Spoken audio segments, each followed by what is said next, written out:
Hello, नमस्कार साथियों।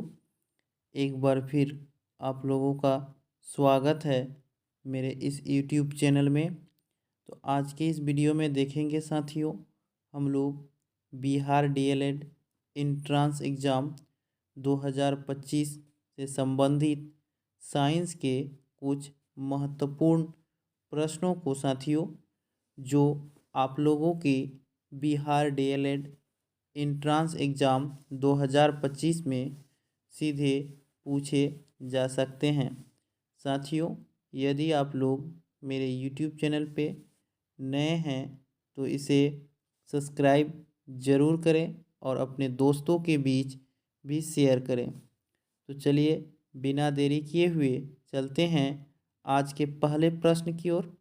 आज का पहला प्रश्न है साथियों, विद्युत बल्ब का फिलामेंट किस धातु का बना होता है? तो इसका सही उत्तर होगा टंगस्टन। साथियों, विद्युत बल्ब का फिलामेंट जो है वह टंगस्टन धातु का बना होता है। एक नंबर प्रश्न का सही उत्तर होगा ऑप्शन नंबर ए। साथियों, आप लोगों को पता है कि बिहार डीएलएड एंट्रेंस एग्ज़ाम में साइंस से लगभग 15 से 20 प्रश्न पूछे जाते हैं, इसलिए आप लोग इसकी तैयारी काफ़ी अच्छे तरीके से करें। हमारा दूसरा प्रश्न है प्रश्न नंबर 2। यहाँ आपसे पूछ रहा है जूल सेकेंड इकाई है।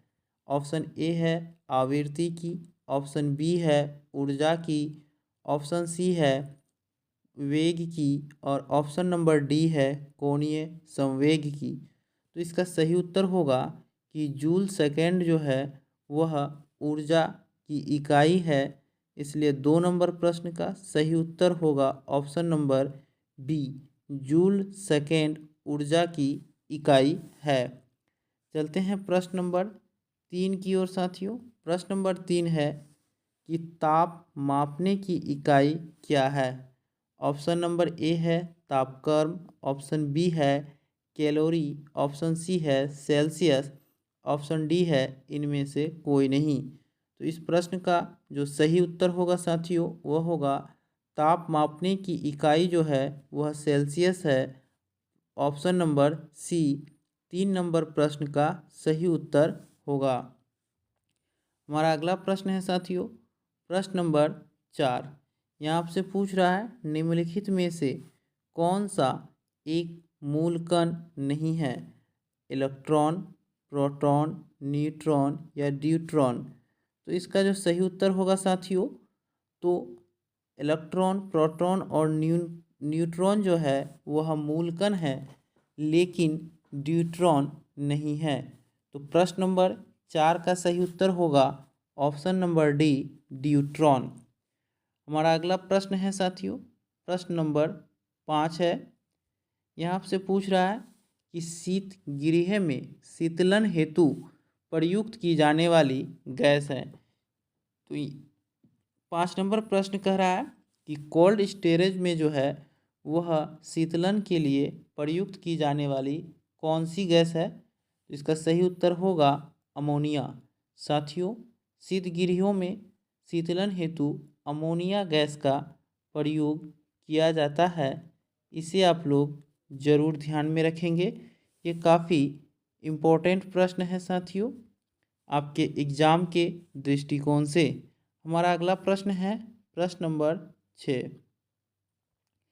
प्रश्न नंबर 6 है साथियों, यहाँ आपसे पूछ रहा है कि जब पानी जमता है तो घनत्व घट जाता है, बढ़ जाता है, अपरिवर्तित रहता है या इनमें से कोई नहीं। तो इस प्रश्न का सही उत्तर होगा जब पानी जमता है साथियों तो इसका घनत्व जो है वह घट जाता है। तो 6 नंबर प्रश्न का सही उत्तर होगा ऑप्शन नंबर ए। हमारा अगला प्रश्न है प्रश्न नंबर 7 कह रहा है साथियों कि स्वस्थ नेत्र के लिए स्पष्ट दृष्टि की न्यूनतम दूरी कितनी होती है? इसका सही उत्तर होगा 25 सेंटीमीटर। स्वस्थ नेत्र के लिए स्पष्ट दृष्टि की न्यूनतम दूरी जो है वह 25 सेंटीमीटर होती है। इसे आप लोग ध्यान में रखेंगे। हमारा अगला प्रश्न है, प्रश्न नंबर 8 है साथियों कि मनुष्य के शरीर में पसलियों के कितने जोड़े होते हैं। तो हम लोगों को पता है कि मनुष्य के शरीर में 24 पसलियाँ होती हैं। जोड़ों में कहा जाए तो 12। तो इसका सही उत्तर होगा 12। साथियों, मनुष्य के शरीर में पसलियों के 12 जोड़े होते हैं।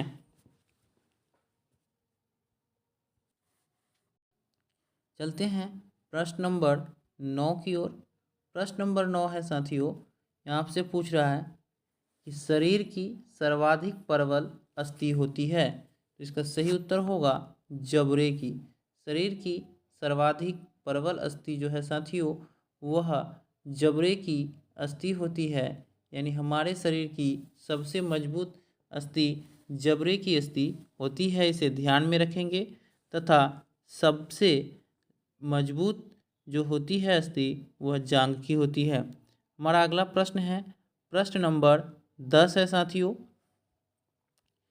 यहाँ आपसे पूछ रहा है कि न्यूटन की गति का प्रथम नियम क्या कहलाता है।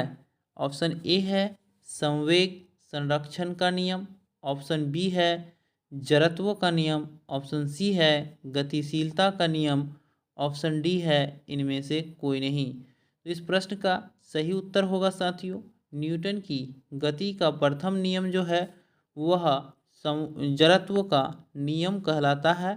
ऑप्शन नंबर बी प्रश्न नंबर 10 का सही उत्तर होगा। हमारा अगला प्रश्न है साथियों, प्रश्न नंबर 11 कि पादप कोशिका का सबसे बाहरी आवरण है। तो इसका सही उत्तर होगा कोशिका भित्ति, ऑप्शन नंबर बी।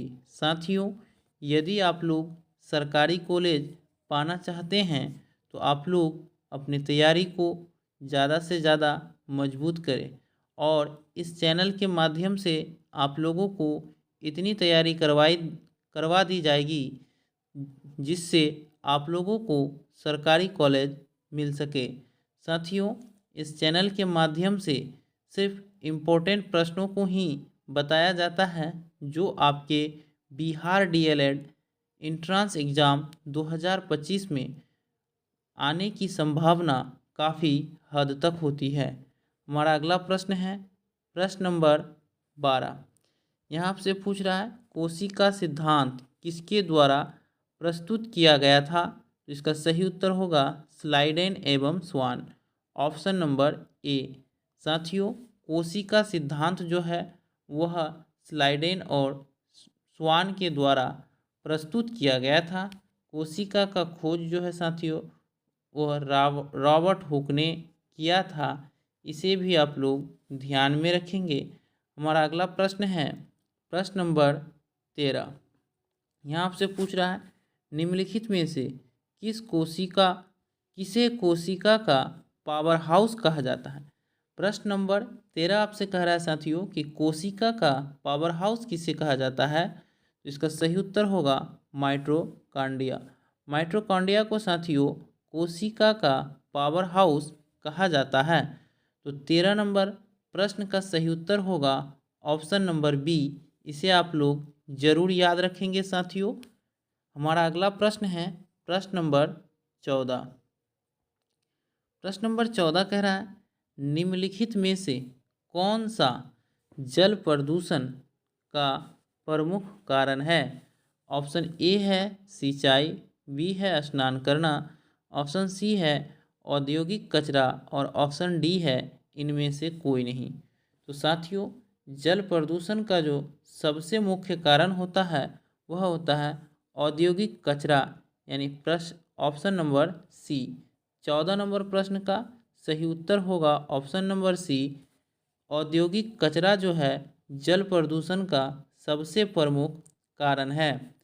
चलते हैं, हमारा अगला प्रश्न है, प्रश्न नंबर 15। प्रश्न नंबर 15 कह रहा है साथियों विद्युत हीटर में तार की कुंडली किस तत्व की बनी होती है। तो इसका सही उत्तर होगा नाइक्रोम। विद्युत हीटर में तार की जो कुंडली होती है साथियों वह नाइक्रोम की बनी होती है। इसे भी आप लोग जरूर याद रखेंगे। प्रश्न नंबर 16 है, यहाँ आपसे पूछ रहा है कि अगर हवा ध्वनि संरचना के विपरीत दिशा में बह रही हो तो ध्वनि का वेग क्या होगा। तो इसका सही उत्तर होगा घटेगा। अगर हवा ध्वनि की संरचना के विपरीत दिशा में बहती है तो ध्वनि का वेग जो है वह घटेगा। प्रश्न नंबर 16 का सही उत्तर होगा ऑप्शन नंबर सी। हमारा अगला प्रश्न है, प्रश्न नंबर 17 कह रहा है बर्फ पर दाब बढ़ने से उसका गलनांक क्या होगा। इसका सही उत्तर होगा घट जाएगा। जब बर्फ पर दाब बढ़ता है तो उससे उसका गलनांक जो है घट जाता है, इसलिए 17 नंबर प्रश्न का सही उत्तर होगा ऑप्शन नंबर ए। 18वां नंबर प्रश्न है साथियों, यहाँ आपसे पूछ रहा है कि इंद्रधनुष में किस रंग का विक्षेपण अधिक होता है। तो इसका सही उत्तर होगा लाल। इंद्रधनुष में लाल रंग का विक्षेपण अधिक होता है। प्रश्न नंबर 18 का सही उत्तर होगा ऑप्शन नंबर सी। साथियों, आप लोगों को पता होगा कि इंद्रधनुष में रंगों की संख्या 7 होती है, इसे भी आप लोग याद रखेंगे। हमारा अगला प्रश्न है, प्रश्न नंबर 19, जो आज का अंतिम प्रश्न है साथियों। प्रश्न नंबर 29 कह रहा है वोल्ट मीटर है विभवांतर मापने वाला, धारा मापने वाला उपकरण या प्रतिरोध मापने वाला उपकरण या इनमें से कोई नहीं। तो 19 नंबर का सही उत्तर होगा साथियों वोल्ट मीटर जो है विभवांतर मापने वाला एक उपकरण है। तो 19 नंबर प्रश्न का सही उत्तर होगा ऑप्शन नंबर ए। साथियों, तो फिर मिलते हैं अगले वीडियो में, तब तक के लिए जय हिंद। साथियों, आप लोगों को वीडियो कैसा लगा आप लोग कमेंट करके ज़रूर बताएं।